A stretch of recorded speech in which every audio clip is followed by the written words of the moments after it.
Hello, welcome to my YouTube channel. അപ്പം എല്ലാവർക്കും സുഖമാണല്ലോ, എനിക്കും സുഖമാണ്. ഇന്നത്തെ വീഡിയോ എന്ന് പറയുന്നത് സ്വീഡനിലെ അക്കോമഡേഷൻ്റെ കാര്യമാണ് കേട്ടോ. അപ്പം ഞാൻ സ്വീഡനിൽ നിങ്ങൾക്ക് എല്ലാവർക്കും അറിയാം സ്റ്റുഡൻ്റ് ആയിട്ടാണ് വന്നത്. അപ്പം എങ്ങനെയാണ് ഒരു ഇൻ്റർനാഷണൽ സ്റ്റുഡൻറ്റ് വരുമ്പം അക്കോമഡേഷൻ എടുക്കുന്നതും കാര്യങ്ങളൊക്കെയാണ് ഇന്നത്തെ വീഡിയോ എന്ന് പറയുന്നത്. ഞാൻ വേഗം പറഞ്ഞൊരു ചെറിയ വീഡിയോ ആക്കാൻ മാക്സിമം ശ്രമിക്കാം കേട്ടോ. അപ്പോൾ നമുക്ക് നമ്മൾ അഡ്മിഷനൊക്കെ കിട്ടിയതിന് ശേഷം നമുക്ക് ഒബ്വിയസ്ലി നമുക്ക് വേണ്ടത് നമ്മൾ അന്വേഷിച്ച് വെക്കേണ്ടത് നമ്മളെ അക്കോമഡേഷൻ്റെ കാര്യമാണ്. നമ്മൾ എവിടെയാണ് സ്റ്റേ ചെയ്യാൻ പോകുന്നത് എന്നുള്ളത് നമ്മൾ ഓൾറെഡി നമ്മുടെ കയ്യിൽ അതിൻ്റെ അഡ്രസ്സും കാര്യങ്ങളൊക്കെ വേണം. ട്രാവൽ ചെയ്യുന്ന സമയത്ത് ചില കേസിൽ നമ്മൾ എവിടെയാണ് സ്റ്റേ ചെയ്യുന്നതെന്നൊക്കെ നമ്മൾ എയർപോർട്ടിലോ ഇമിഗ്രേഷൻ സമയത്ത് ചോദിക്കാനുള്ള ചാൻസ് ഉണ്ട്. അതും കേസ് ബൈ കേസാണ്, ഉറപ്പൊന്നുമില്ല കേട്ടോ. അപ്പം നമുക്ക് രണ്ട് തരത്തിലുള്ള അക്കോമഡേഷനാണ് ഉള്ളത്. ഒന്ന് നമ്മളുടെ യൂണിവേഴ്സിറ്റി അക്കോമഡേഷനും മറ്റേത് പ്രൈവറ്റ് അക്കോമഡേഷനുമാണ് കേട്ടോ. അപ്പം യൂണിവേഴ്സിറ്റി അക്കോമഡേഷൻ എന്ന് പറയുന്നത് നിങ്ങൾ ഫീസ് അടയ്ക്കുന്ന ആ ഒരു ടൈമിൽ തന്നെ നിങ്ങൾ അല്ലെങ്കിൽ അതിന് മുൻപേ തന്നെ നിങ്ങൾ ആദ്യം തന്നെ സെക്യൂർ ചെയ്യേണ്ടത് നിങ്ങളുടെ യൂണിവേഴ്സിറ്റി അക്കോമഡേഷനാണ്. അപ്പം യൂണിവേഴ്സിറ്റി അക്കോമഡേഷൻ എന്ന് പറയുന്നത് ചില യൂണിവേഴ്സിറ്റീസ് എക്സ്ചേഞ്ച് സ്റ്റുഡൻസിന് വേറെ കൺട്രീസിൽ നിന്ന്, വേറെ ഷെങ്കൻ കൺട്രീസിൽ നിന്ന് വന്നിട്ട് ഇവിടെ ഒരു സെമസ്റ്റർ മാത്രം പഠിക്കുന്നത്, എന്നിട്ട് തിരിച്ച് അവർ അങ്ങോട്ടേക്ക് തന്നെ പോയി അങ്ങനെയുള്ള സ്റ്റുഡൻസിന് മാത്രമേ അക്കോമഡേഷൻ പ്രൊവൈഡ് ചെയ്യുള്ളൂ. ചില യൂണിവേഴ്സിറ്റീസ് എല്ലാ ഇൻ്റർനാഷണൽ സ്റ്റുഡൻസിനും പ്രൊവൈഡ് ചെയ്യും. പക്ഷേ ഇതിനകത്തൊരു പ്രശ്നം എന്താണെന്ന് വെച്ചാൽ യൂണിവേഴ്സിറ്റീസ് സ്റ്റുഡൻസിന് മാത്രമേ അക്കോമഡേഷൻ പ്രൊവൈഡ് ചെയ്യുള്ളൂ. നിങ്ങളിപ്പം ഫാമിലിയൊക്കെ ആയിട്ടാണ് വരുന്നതെങ്കിൽ ഫാമിലിക്ക് അവർ അക്കോമഡേഷൻ പ്രൊവൈഡ് ചെയ്യില്ല. പിന്നെ നമുക്ക് അങ്ങനെ നമ്മൾ ഡിപ്പെൻഡൻ്റ് അല്ല അല്ലെങ്കിൽ അങ്ങനെയൊക്കെ പറഞ്ഞിട്ട് നിൽക്കുന്നവരുണ്ട് എന്നാണ് ഞാൻ കേട്ടത്. അങ്ങനെ വരുമ്പം നമ്മളങ്ങനെ നമ്മളുടെ യൂണിവേഴ്സിറ്റി എന്നുള്ള സ്റ്റുഡൻ്റ് ആണ് അല്ലെങ്കിൽ ഫ്രണ്ടാണെന്നുള്ള രീതിയിൽ നമുക്ക് അങ്ങനെ താമസിക്കാമെന്ന് ഞാൻ പറഞ്ഞു കേട്ടിട്ടുണ്ട്. പക്ഷേ അത് ഭയങ്കര റിസ്ക് ആണെന്നും കേട്ടിട്ടുണ്ട് കേട്ടോ. കാരണം ഇവിടെ എന്താ വെച്ചാൽ അങ്ങനെ ഇൻസ്പെക്ഷനോ കാര്യങ്ങളൊന്നും എപ്പോഴും ഉണ്ടാവില്ല. But once in a while അത് വന്നു കഴിഞ്ഞ് എങ്ങാനും നമ്മൾ പിടിക്കപ്പെട്ട് കഴിഞ്ഞാൽ ഇവിടുത്തെ എന്ത് കാര്യത്തിനും ഇവർ തെറ്റ് ചെയ്ത് പിടിക്കപ്പെടാൻ കുറച്ച് ടൈം എടുത്താൽ അതിൻ്റെ ഫൈൻ എന്ന് പറയുന്നത് ഭയങ്കര ഹെവി ആയിരിക്കും. സോ നിങ്ങൾ അങ്ങനെ റിസ്ക് ഒന്നും എടുക്കാതിരിക്കുക. അപ്പം ഡിപ്പെൻഡൻറ്റുമായിട്ട് വരുന്നവർക്ക് അങ്ങനെ യൂണിവേഴ്സിറ്റി അക്കോമഡേഷൻ ഒട്ടും സ്യൂട്ടാവില്ല. പിന്നെ അതിൻ്റെ ഡിസഡ്വാൻറ്റേജ് രണ്ടാമത്തെ എന്ന് വെച്ചാൽ കുറച്ചും കൂടെ എക്സ്പെൻസീവ് ആയിരിക്കും. നിങ്ങൾക്ക് അതിനകത്ത് വേറെ ബാർഗെയിൻ ചെയ്യാനൊന്നും പറ്റില്ല. അവരൊരു ഫിക്സ്ഡ് എമൗണ്ട് പറയും, ആ ഫിക്സ്ഡ് എമൗണ്ടിൽ നിങ്ങൾക്ക് നിൽക്കേണ്ടി വരും. അത് ചില കേസിൽ നമുക്ക് ചിലപ്പം ചെറിയൊരു റൂമോ കാര്യങ്ങളൊക്കെ ആയിരിക്കും, പക്ഷേ അത്യാവശ്യം നല്ല റെൻറ്റും കാര്യങ്ങളും ഉണ്ടായിരിക്കും. ഓക്കെ. പിന്നെ നമ്മുടെ റൂമിൽ വരെ നമുക്ക് സിംഗിളായിട്ട് ഒരു റൂം കിട്ടാനുള്ള ചാൻസ് വളരെ കുറവാണ്. എപ്പോഴും 2 പേരടങ്ങുന്ന റൂമായിരിക്കും യൂഷ്വൽ കേസിൽ ഉണ്ടായിരിക്കുക. അങ്ങനെ വരുമ്പം നമ്മൾക്ക് കൂടെ ആരാണ് താമസിക്കുന്നത് എന്നുള്ളൊരു കൺഫ്യൂഷനും കാര്യങ്ങളൊക്കെ ഉണ്ടായിരിക്കും. പിന്നെ സെൽഫ് കുക്ക് ചെയ്യുന്ന ആൾക്കാരൊക്കെ ആണെങ്കിലും അതിൻ്റെ കുറച്ച് നമുക്ക് നമ്മളുടേതായിട്ടുള്ള പ്രൈവസിയും കാര്യങ്ങൾക്കുള്ള ബുദ്ധിമുട്ടുണ്ട്. പക്ഷെ നിങ്ങൾ അഡ്ജസ്റ്റ് ചെയ്യാൻ ഓക്കെ എന്നുള്ള ആൾക്കാരാണെങ്കിൽ നിങ്ങൾക്ക് ഒബ്വിയസ്ലി യൂണിവേഴ്സിറ്റി അക്കോമഡേഷനെ ചൂസ് ചെയ്യാം. പക്ഷെ ദ തിങ് ഈസ് അത് പെട്ടെന്ന് തന്നെ ഫില്ലാവും. അത് കുറച്ച് ഇപ്പം ഒരു 1000 സ്റ്റുഡൻസിന് അഡ്മിഷൻസ് ഉണ്ടെങ്കിൽ ഇവരൊരു 700 അല്ലെങ്കിൽ 500 സ്റ്റുഡൻസിനേ ഉള്ളൂ, നമ്പർ ഓഫ് സ്റ്റുഡൻസിനുള്ള ഇവർ യൂണിവേഴ്സിറ്റി അക്കോമഡേഷൻ തന്നെ പ്രൊവൈഡ് ചെയ്യുന്നുണ്ടായിരിക്കാം. അപ്പം ഇങ്ങനെ വരുന്ന സ്റ്റുഡൻസിൽ മിക്ക സ്റ്റുഡൻസും ഓപ്റ്റ് ചെയ്യുന്നത് പ്രൈവറ്റ് അക്കോമഡേഷൻസിലാണ്. അപ്പം നമുക്ക് പ്രൈവറ്റ് അക്കോമഡേഷൻസ് മെയിൻലി ഇവിടെ ബുക്ക് ചെയ്യുന്ന 2 സൈറ്റ്സാണ്, blocked.se അതുപോലെ തന്നെ cosa.se എന്ന് പറഞ്ഞ 2 സൈറ്റ്സ്. പക്ഷേ ഇതിൽ നമ്മൾ നാട്ടിൽ നിന്ന് നമ്മൾ ഈ ഒരു വെബ്സൈറ്റ് വഴി നമ്മൾ എൻക്വയറി ഇട്ട് കഴിഞ്ഞാൽ നമുക്ക് ഒരുപാട് സ്ഥലത്ത് നമ്മൾ എൻക്വയറി ഇട്ട് കഴിഞ്ഞാൽ നമുക്ക് മാക്സിമം 1-2 കോൾസ് മാത്രമേ വരുള്ളൂ. അതും തന്നെ നമുക്ക് കിട്ടുമെന്ന് ഉറപ്പില്ല. കാരണം നമ്മൾ നാട്ടിലാണ്, നമുക്ക് ഇവിടുത്തെ ഒരു പിൻ നമ്പറോ ഇവിടുത്തെ ഒരു ഐഡിയ ഇല്ല, നമ്മൾ വേറൊരു കൺട്രിയിലാണ്. അപ്പം ഇവർക്ക് കുറച്ച് ട്രസ്റ്റ് ഇഷ്യൂസ് ഉള്ളതുകൊണ്ട് ഇവർ അക്കോമഡേഷൻ തരുന്നത് കുറച്ച് കുറവായിരിക്കും. അപ്പം ഞാൻ അപ്ലൈ ചെയ്തിട്ടുണ്ടായിരുന്നു. അപ്പം ഞാനൊരു 50+ അപ്ലൈ ചെയ്തിട്ട് എനിക്ക് ഒരു സ്ഥലത്ത് നിന്ന് മാത്രമാണ് റെസ്പോൺസ് കിട്ടിയത്. അവരെനിക്ക് വീഡിയോ കോൾ ചെയ്തിട്ട് കാണിച്ചു തന്നു. അതൊരു ഷെയർഡ് അപ്പാർട്ട്മെൻ്റ് ആയിരുന്നു, ഒരു ഇറ്റാലിയൻ ആളുടെ കൂടെ ആയിരുന്നു. പക്ഷേ എനിക്ക് അത് അത്ര ഓക്കെ ആയില്ല. അപ്പം ഞാനത് വിട്ടു.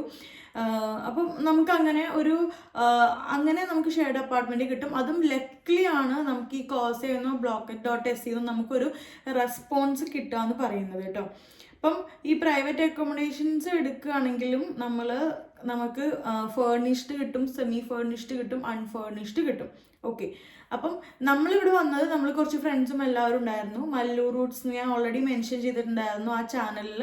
ആ ചേച്ചിയാണ് നമുക്ക് അക്കോമഡേഷനും കാര്യങ്ങളൊക്കെ റെഡിയാക്കി തന്നിട്ടുണ്ടായിരുന്നത്. അത് നമ്മുടെ യൂണിവേഴ്സിറ്റി അടുത്ത് ത്രോളട്ടനിൽ തന്നെയായിരുന്നു. ഒരു 10 to 15 minutes വാക്കബിൾ ഡിസ്റ്റൻസിലായിരുന്നു ഉണ്ടായിരുന്നത്. ഒരു സ്റ്റുഡിയോ അപ്പാർട്ട്മെന്റ് ആയിരുന്നു, അൺഫേർണിഷ്ഡ്.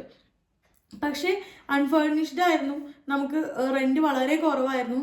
ഇവിടുത്തെ ഒരു 4500 SEK ഉണ്ടായിരുന്നുള്ളത്, വിച്ച് ഇസ് വെരി ചീപ്പ്. പക്ഷെ അൺഫേർണിഷ്ഡ് ആണ്.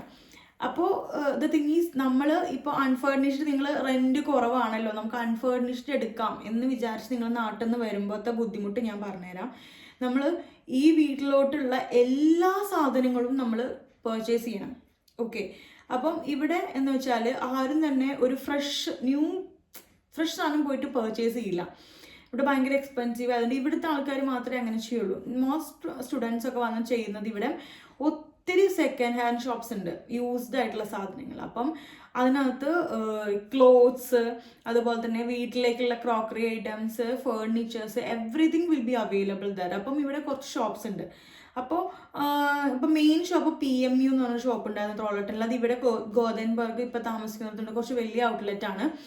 പിന്നെ അങ്ങനെ കുറേ ഇങ്ങനത്തെ കുറേ ഷോപ്സ് ഉണ്ട് ഈ യൂസ്ഡ് സാധനങ്ങൾ സെല് ചെയ്യുന്നത്. അപ്പം നമ്മൾ അവിടെ പോയിട്ട് നമുക്കിപ്പോൾ PMA കുറച്ച് വലിയ ബ്രാൻഡും വലിയ ഒരു ഔട്ട്ലെറ്റ്, അത് നമുക്ക് അവിടെ പോയിട്ട് ബാർഗെയിൻ ചെയ്യാൻ പറ്റില്ല. പക്ഷെ വേറെ നമ്മൾ തോന്നുന്ന ഡെന്നീസ് എന്ന് പറഞ്ഞിട്ടൊരു സെക്കൻഡ് ഹാൻഡ് ഷോപ്പ് ഉണ്ടായിരുന്നു. അവിടെ ഒരാൾ മാത്രം single person selling these things. അപ്പം നമുക്ക് ബാർഗെയിൻ ചെയ്തിട്ട് ഇപ്പോൾ അയാൾ 100 crowns പറയുന്നത് നമ്മൾ ഒരു 50-60 എന്ന് പറയുമ്പോൾ അയാൾ ഒരു 70 തരും. അങ്ങനെ നമുക്ക് മേടിക്കാം. യൂസ്ഡ് സാധനങ്ങൾ എന്ന് പറയുമ്പം നിങ്ങൾ ഭയങ്കരമായിട്ട് നമ്മുടെ നാട്ടിലെ പോലെ പഴയ സാധനം അങ്ങനെ വിചാരിക്കരുത്. ഇവിടെ യൂസ്ഡ് എന്ന് പറഞ്ഞിട്ടുണ്ടെങ്കിലും നല്ല അടിപൊളി സാധനങ്ങളായിരിക്കും. ഫേർണിച്ചർ എന്തായിക്കോട്ടെ, അതും നല്ല ഹൈജീനായിട്ടായിരിക്കും. ഇവരൊരു സാധനം ഒരാൾ ഇവർക്ക് ഡൊണേറ്റ് ചെയ്യുകയാണെങ്കിൽ ഇവരത് പ്രോപ്പറായിട്ട് ക്ലീൻ ചെയ്തിട്ടെടുക്കും. എന്ന് വെച്ചാൽ എത്രയോ ഡിഗ്രി സെൽഷ്യസിൽ ഇവരത് ഹീറ്റ് ചെയ്തിട്ട് ഇതിൽ കണ്ടാമിനേറ്റഡ് ആയിട്ടുള്ള സാധനമുണ്ട്. അപ്പം ഇതൊക്കെ മാറ്റി നമ്മൾ പ്യുവറാക്കി ഓക്കെ ആക്കിയതിന് ശേഷമാണ് ഇവർ സെല് ചെയ്യുന്നത്. അപ്പം സേഫ്റ്റി വൈസ് ഇപ്പം നിങ്ങൾ എന്ത് മേടിക്കാനും ആ ഇഷ്യൂസ് ഒന്നും ഇല്ല. എല്ലാം ഇവർ പ്രോപ്പറായിട്ട് ക്ലീൻ ചെയ്തിട്ടായിരിക്കും തരുന്നുണ്ടായിരിക്കും. പക്ഷേ ഇതൊക്കെയാണെങ്കിലും നമുക്ക് എല്ലാ സാധനങ്ങളും മേടിക്കണം. Lights, furnitures, everything we should buy. അപ്പം അങ്ങനെ വരുമ്പോൾ നമുക്ക് ഇതെല്ലാ സാധനങ്ങളും നമുക്ക് ഈ ചെറിയ സാധനങ്ങൾക്ക് നമുക്ക് ഹാൻഡ് ചെയ്യാൻ, നമുക്ക് ക്യാരി ചെയ്ത് കൊണ്ടുവരാം. പക്ഷേ മറ്റേത് നമുക്ക് ഡെലിവറി ചെയ്യണം. ഇവിടെ നിങ്ങളൊരു സാധനം മേടിക്കുന്നതിനേക്കാളും പൈസയാണ് ആ സാധനം ഡെലിവറി ചെയ്യാൻ. ഓക്കെ. മിനിമം ഡെലിവറി ചാർജ് എന്ന് പറയുന്നത് 800 SEK ആണ് പറയുന്നത്. ഇപ്പം നിങ്ങൾക്ക് ഒരു 150 SEK ഒരു ഡൈനിങ് ടേബിൾ കിട്ടി, അതിനൊരു 4 ചെയർസ് അല്ലെങ്കിൽ 2 ചെയർസ് ഒരു 50 SEK പെർ ഈച്ച് കിട്ടി. അപ്പം നിങ്ങൾക്കൊരു 250 ഉള്ളിൽ നിങ്ങൾക്ക് മാക്സിമം നിൽക്കും. പക്ഷേ നിങ്ങൾക്ക് അതിന് ഡെലിവറി ചാർജ് കൊടുക്കേണ്ടത് 800 SEK ആണ്. അപ്പം ഇവിടെ ഡെലിവറി ചാർജ് ഒരു വലിയൊരു പാർട്ടാണ്. ഇനി ഓക്കെ, നമുക്ക് കുറേ ഫ്രണ്ട്സൊക്കെ ആയിട്ടാണ് നമ്മൾ വന്നത്. നമ്മൾ ഡെലിവറി ചാർജ് എല്ലാം ഷെയർഡ് 2 ഫാമിലിക്കുള്ളതൊക്കെ എങ്ങനെ കൊണ്ടുവരാൻ പറ്റുള്ളൂ അങ്ങനെ കൊണ്ടുവന്നു. നമ്മൾ അത് ഷെയർ ചെയ്തു എന്ന് വെക്കാം. നമ്മൾ ഈ അൺഫേർണിഷ്ഡ് അപ്പാർട്ട്മെൻറ്റ്സ് എടുക്കുമ്പം വൺസ് നമ്മൾ അവിടെ നിന്ന് ലീവ് ചെയ്യുമ്പം നമ്മൾ അവിടെ എന്തൊക്കെ സാധനങ്ങളാണ് മേടിച്ചിട്ട് അതെല്ലാം നമ്മൾ കറക്റ്റായിട്ട് ഡിസ്പോസ് ചെയ്യണം. ഓക്കെ.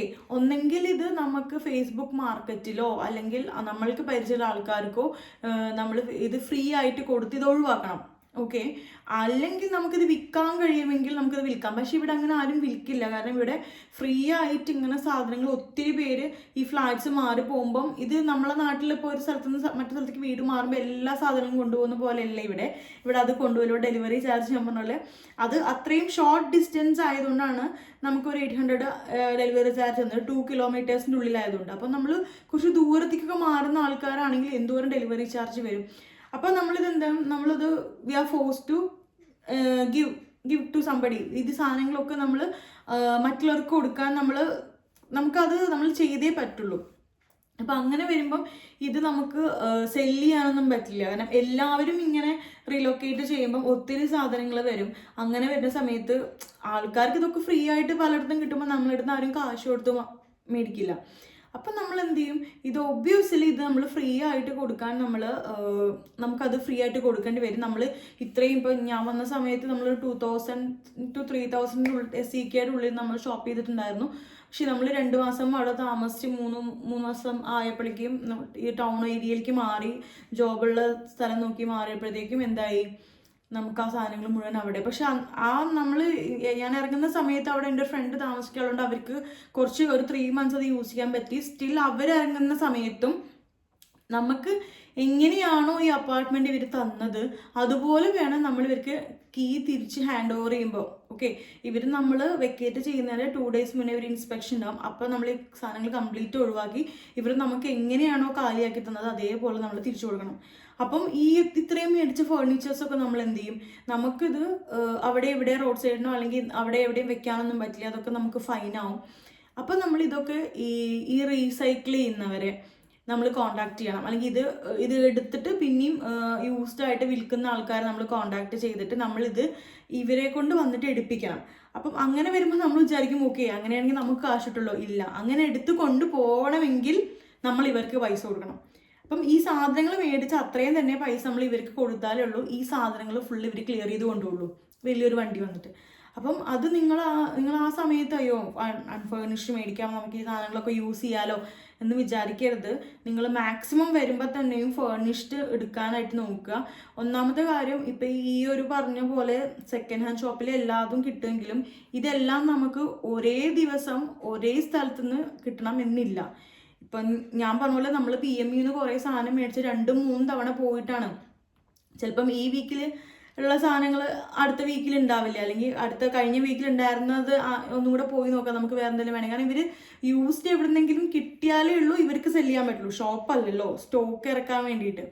പിന്നെ നമുക്കിത് മൾട്ടിപ്പിൾ പ്ലേസിൽ വേണം നമ്മളിതൊക്കെ അക്വയർ ചെയ്യാൻ. നമുക്കിതിപ്പം ചിലപ്പം PMU കിട്ടും, ചിലപ്പോൾ അത് അവിടെ നിന്ന് കിട്ടില്ല, ചിലപ്പോൾ വേറെ. നമുക്ക് എല്ലാ സാധനങ്ങളും കൊണ്ട് നമുക്ക് ഒരു സ്ഥലത്ത് നമുക്ക് പർച്ചേസ് ചെയ്യാനായിട്ട് പറ്റില്ല.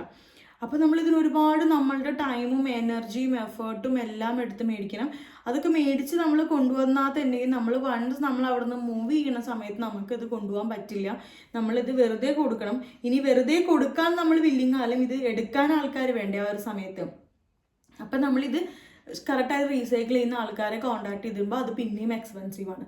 അപ്പം ഞാൻ പറയുമ്പോൾ ഫേർണിഷ്ഡ് തന്നെ, അറ്റ്ലീസ്റ്റ് നിങ്ങൾക്ക് ഫേർണിഷ്ഡ്, ഫുള്ളി ഫേർണിഷ്ഡ് അല്ലെങ്കിൽ സെമി ഫേർണിഷ്ഡ്. ഇവിടെ സെമി ഫേർണിഷ്ഡ് എന്ന് പറയുമ്പം അത്യാവശ്യം ഒരു ബെഡും കോട്ടും ഉണ്ടായിരിക്കും. അത് നമുക്ക് അത്യാവശ്യം വരുന്ന സമയത്ത് നമുക്ക് അതാണല്ലോ അത്യാവശ്യം. പിന്നെ നാട്ടിൽ അത്യാവശ്യം ഷീറ്റും കാര്യങ്ങളൊക്കെ കൊണ്ടുപോയി നമുക്ക് അഡ്ജസ്റ്റ് ചെയ്യാം. പിന്നെ നമുക്ക് പയ്യെ ഷീറ്റ്സും കാര്യങ്ങളൊക്കെ വാങ്ങിക്കാൻ പറ്റുന്നത് അതൊക്കെ നമുക്ക് ട്രാവൽ ചെയ്യുമ്പോൾ ട്രാവൽ ഫ്രണ്ട്ലി ആണ്, നമുക്ക് ഹാൻഡിയാണ്, നമുക്ക് കൊണ്ടുപോകാൻ ഈസിയാണ്.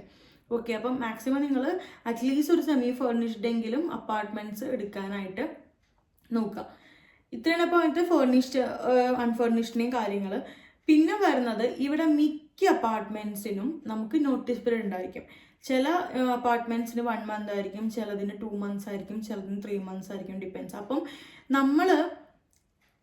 നമ്മളിപ്പം ഈ മന്ത് നമ്മൾ ഡിസൈഡ് ചെയ്യാണ് നമ്മൾ പോകണമെന്നുണ്ടെങ്കിൽ നമ്മൾ ഇന്നിപ്പം February 22nd 23rd ഓക്കെ, ഇന്ന് ഞാൻ വിചാരിച്ചു എനിക്ക് 1 month നോട്ടീസ് പീരീഡ് ഉണ്ടെങ്കിൽ ഞാനിപ്പം ഇന്ന് അല്ലെങ്കിൽ February 1st ഞാൻ ഇട്ടുമെന്ന് വെച്ചോ. അപ്പം ഒരു 1 month ഗ്യാപ്പ് ഉണ്ടല്ലോ, അതവർ ആ ഇട്ട മാസം നോട്ടീസ് പീരീഡ് നമ്മൾ എന്നാണോ നമ്മൾ മെയിൽ അയക്കുന്നത് ആ മന്ത് അവർ കാൽക്കുലേറ്റ് ചെയ്യില്ല. അത് നിങ്ങൾ February 1st ഇട്ടാലും അവർ ആ മന്ത് കാൽക്കുലേറ്റ് ചെയ്യില്ല. അവർ നെക്സ്റ്റ് മന്ത് ഓൺവേർഡ്സ് എത്രയാണോ 3 months 2 months അങ്ങനെ കാൽക്കുലേറ്റ് ചെയ്യുള്ളൂ. അപ്പം ഞാനിപ്പം ഇന്നോ അല്ലെങ്കിൽ ഈ February 1st ഇട്ടാലും ഇന്നലെ ഇട്ടാലൊക്കെ എനിക്ക് സെയിം എഫക്റ്റ് ആണ് വരുന്നത്. എനിക്ക് മാർച്ച് ഏപ്രിൽ മെയ്യും കഴിഞ്ഞ് May 31st എനിക്ക് ഇവിടെ നിന്ന് ഇറങ്ങാൻ പറ്റുള്ളൂ. അതിനുശേഷം എനിക്ക് അല്ലെങ്കിൽ May 31st ഉള്ള റെന്റ് ഞാൻ പേ ചെയ്യണം. അപ്പം ഞാൻ അതിനുശേഷം മാത്രമേ എനിക്ക് ഇവിടുന്ന് മൂവ് ചെയ്യാൻ പറ്റുള്ളൂ. ഓക്കെ, അപ്പം അങ്ങനെ ഒരു കാര്യങ്ങളുണ്ട്. ഇവിടെ നമുക്ക് അഡ്രസ്സ് കിട്ടിക്കഴിഞ്ഞാൽ നമുക്കത് ചേഞ്ച് ആയി വരാം. നമ്മൾ ഇത്രയും ടൈം നമുക്കത് നോട്ടീസ് പീരീഡ് ഉണ്ടെങ്കിൽ നമ്മളത് സർവൈവ് ചെയ്തേ പറ്റുള്ളൂ. ഇൻ കേസ് നമുക്ക് ഇപ്പോൾ ജോലിയെ കിട്ടിയിട്ട് മാറുന്നവരാണെങ്കിൽ ഇവർ പറയും ഏതർ നിങ്ങൾക്ക് ഇവിടെ റെന്റ് പേ ചെയ്തിട്ട് അപ്പാർട്ട്മെൻറ്റ് വേക്കൻ്റ് ആയിട്ട് ഇടാം, അല്ലെങ്കിൽ നിങ്ങൾക്ക് നമ്മുടെ ആരെങ്കിലും ഫ്രണ്ട്സിനെ ഇവിടെ താമസിപ്പിക്കാം, അത് പ്രശ്നമില്ല. പക്ഷെ കറക്റ്റായിട്ട് റെന്റ് കിട്ടണം. ഇനി ചില കേസിൽ ഇപ്പം ഇവർക്ക് ഇൻ കേസ് ഇവർക്ക് നമുക്ക് നോട്ടീസ് പീരീഡ് കഴിയുന്നതിന് മുന്നേ നമ്മൾ ഇറങ്ങി നമ്മളെ അപ്പാർട്ട്മെൻറ്റ് വേക്കൻ്റ് ആണ്, എന്നാൽ ഇവർക്ക് ഇൻ ബിറ്റ്വീൻ ആരെങ്കിലും കിട്ടുകയാണെങ്കിൽ ഇവർ നമ്മളടുത്ത് ചോദിക്കും നിങ്ങൾക്ക് ഇപ്പം ഇവിടുന്ന് റീലൊക്കേറ്റ് ചെയ്യാൻ പറ്റുമോ, നമുക്ക് ഇമ്മീഡിയറ്റ് ആയിട്ട് ഒരു അവൈലബിലിറ്റി ഉണ്ട്, അങ്ങനെയാണെങ്കിൽ നിങ്ങളുടെ നോട്ടീസ് പീരീഡ് നമ്മൾ കുറച്ച് തരാം എന്ന് അവർ പറയും, നമുക്ക് മെയിൽ വരും. അങ്ങനെ വരികയാണെങ്കിൽ നമുക്ക് ഓക്കെ. അപ്പം എനിക്ക് പഴയ താമസത്തെ 3 months ആയിരുന്നു നോട്ടീസ് പീരീഡ്. എൻ്റെ ലക്കിന് എനിക്കത് 2 months ആക്കിയിട്ട് കിട്ടി. കാരണം അവർക്ക് ജാനുവരി ആയപ്പോഴത്തേക്കും പുതിയൊരു ടെനൻറ്റ് കിട്ടിയതുകൊണ്ട് എനിക്ക് ആ മന്തിൻ്റെ റെൻറ്റ് അവിടെ പേ ചെയ്യേണ്ടി വന്നില്ല. അപ്പോൾ എനിക്ക് 2 months എനിക്ക് ലോസ് വന്നുള്ളൂ. പക്ഷേ അതിലും ഞാൻ എൻ്റെ ഫ്രണ്ട്സിനെ അവിടെ താമസിപ്പിച്ചിട്ടുണ്ടായിരുന്നു, അപ്പം എനിക്കതും ലോസ് വന്നിട്ടില്ല. അപ്പം അങ്ങനെ വരുമ്പോൾ ഇവിടെ നോട്ടീസ് പീരീഡ് സർവൈവ് ചെയ്യണം. പിന്നെ ഇവിടെ റെൻ്റ് അടയ്ക്കാൻ ഇവരൊരു സ്റ്റിപ്പുലേറ്റഡ് ടൈം തരും. ആ ഒരു ടൈമിനുള്ളിൽ ഇപ്പോൾ ഡേറ്റ് തരും. ആ ഒരു ഡേറ്റിനുള്ളിൽ നമ്മൾ എല്ലാ മന്തിൻ്റെയും നമ്മുടെ നാട്ടിലെ പോലെ നമ്മൾ പ്രയറായിട്ടാണ് റെൻ്റ് അടയ്ക്കുക. അപ്പം നമ്മൾ ആ ഒരു ഡേറ്റിനുള്ളിൽ നമ്മൾ റെൻ്റ് മസ്റ്റായിട്ടും to be paid before that date, ഇല്ലെങ്കിൽ നിങ്ങൾ ഫൈൻ അടയ്ക്കേണ്ടി വരും. ഇത് ഓരോ ദിവസം കഴിയുന്തോറും ഫൈൻ കൂടി വരും. ഇവിടെ എന്ത് ചാർജസിനേക്കാളും കൂടുതൽ ഇവിടെ ഫൈനാണ്. ഇവരൊരു ബില്ല് നമുക്ക് ജനറേറ്റ് ചെയ്തിട്ട് അത് നമ്മൾ അടയ്ക്കാൻ നമ്മൾ ലേറ്റ് ആയി കഴിഞ്ഞാൽ ലേറ്റ് ഫീസും അതുപോലെ തന്നെ ഫൈനും ഇവിടെ വളരെ കൂടുതലാണ്. അപ്പോൾ ഫൈൻ വരും. അപ്പോൾ അത് നിങ്ങൾ ഓൺ ടൈമിൽ തന്നെ അല്ലെങ്കിൽ ഇൻ ടൈമിൽ തന്നെ നിങ്ങളത് അടയ്ക്കാനായിട്ട് ശ്രമിക്കാം. പിന്നെ മിക്ക വീടുകൾക്കും ഇവിടെ ഡെപ്പോസിറ്റ് ഉണ്ട്. അപ്പോൾ മോസ്റ്റ് ഓഫ് ദ കേസസിലും ഈ അപ്പാർട്ട്മെൻറ്റ്സിന് വരുന്നത് 1 monthന്റെ റെൻറ്റും 1 monthന്റെ ഡെപ്പോസിറ്റുമാണ് വരിക. അപ്പം ഫോർ എക്സാമ്പിൾ നമ്മുടെ റെൻറ്റ് 10,000 ആണെങ്കിൽ നമ്മൾ ഇനീഷ്യലി നമ്മൾ അപ്പാർട്ട്മെൻറ്റിലേക്ക് നമ്മൾ ഷിഫ്റ്റ് ചെയ്യുന്ന സമയത്ത് നമ്മൾ 20,000 ഇവിടെ ഇവർക്ക് പേ ചെയ്യണം. ചിലത് 2 months ഒക്കെ ചോദിക്കും. പിന്നെ നമ്മൾ കുറച്ച് സ്റ്റുഡൻസ് ആണെന്നൊക്കെ പറഞ്ഞ് ബാർഗെയിൻ ചെയ്തിട്ടൊക്കെ നമുക്കൊരു 1 month ആക്കാം. സ്റ്റിൽ നമ്മൾ 2 മാസത്തെ റെൻറ്റ് നമ്മൾ കൊടുക്കണം. 1 മാസം നമ്മൾ റെൻറ്റും 1 മാസം ഡെപ്പോസിറ്റും കൊടുക്കണം. അത് നമ്മൾ എപ്പോഴാണോ നമ്മുടെ നാട്ടിലെ പോലെ തന്നെ നമ്മൾ റിലീവ് ചെയ്യുന്നത് അപ്പം തന്നെ നമുക്ക് ആ പൈസ നമുക്ക് അവർ തരും, തിരിച്ചു തരും. അപ്പം ഇത്രയാണ് നോർമലി നമുക്ക് അക്കോമഡേഷൻ്റെ കാര്യം സ്വീഡനിൽ വരുന്നത്. സ്വീഡൻ്റെ കേസിൽ അക്കോമഡേഷൻ കിട്ടാൻ കുറച്ച് പാടാണ്. പിന്നെ ഇവർ കുറച്ച് സീസണാണ് അക്കോമഡേഷൻ. ഇപ്പം സെപ്റ്റംബർ ഒരു ഓഗസ്റ്റ് ഒക്കെ ആകുമ്പോഴേക്കും ഒത്തിരി അക്കോമഡേഷൻ, ജൂലൈ ഓഗസ്റ്റ് ആകുമ്പോൾ ഓപ്പൺ ആവും. അത് സെപ്റ്റംബർ എൻഡോട് കൂടി അത് ക്ലോസ് ആവും. പിന്നെ ഇവർ നെക്സ്റ്റ് അക്കോമഡേഷൻ ചില ടീംസ് ഓപ്പൺ ചെയ്യുക ജാനുവരി തൊട്ടാണ്. അങ്ങനെയൊക്കെ ഒരു ടൈം പീരീഡ് ഉണ്ട്. പിന്നെ പ്രൈവറ്റ് അപ്പാർട്ട്മെൻറ്റ്സ്, അത് കമ്പനികളുടെ കേസാണ്. കമ്പനികൾ അപ്പാർട്ട്മെൻറ്റ്സ് പ്രൊവൈഡ് ചെയ്യുന്നത്. പ്രൈവറ്റ് അപ്പാർട്ട്മെൻറ്റ്സ് ഉണ്ട്. അപ്പം അതും ഒരു ഓണേഴ്സ് ഇൻഡിവിജ്വൽസ് ഇതാകുമ്പം നമുക്ക് അവൈലബിൾ ആവും. അതും റെസ്പോൺസ് കിട്ടാൻ നല്ല പാടാണ്. അപ്പോൾ ഇവിടെ വന്നിട്ട് നോക്കുകയാണെങ്കിൽ നമുക്ക് പിൻ നമ്പറൊക്കെ കിട്ടി ഓക്കെ ആകുമ്പോൾ നമ്മളൊന്നും കൂടെ ഒന്ന് ട്രസ്റ്റ് പറയാം. നമ്മളതിൽ RP കാർഡ്, സ്വീഡിഷ് ID, പിൻ നമ്പറൊക്കെ ഉണ്ടെങ്കിൽ അവർക്ക് നമ്മളെ ഈസി ആയിട്ട് അറിയാമല്ലോ. നമ്മൾ പിൻ നമ്പർ വെച്ച് നമ്മളെല്ലാം ട്രാക്ക് ചെയ്യും, നമ്മളെ മനസ്സിലാക്കാനായിട്ട് പറ്റും. നമ്മൾ പിൻ നമ്പർ നമുക്ക് ആരുടെ പിൻ നമ്പർ വേണമെങ്കിൽ ഇവിടെ ഒരു വെബ്സൈറ്റ് ഉണ്ടെങ്കിൽ അടിച്ചു കൊടുത്താൽ നമുക്ക് അവരുടെ കംപ്ലീറ്റ് ഡീറ്റെയിൽസും കിട്ടും.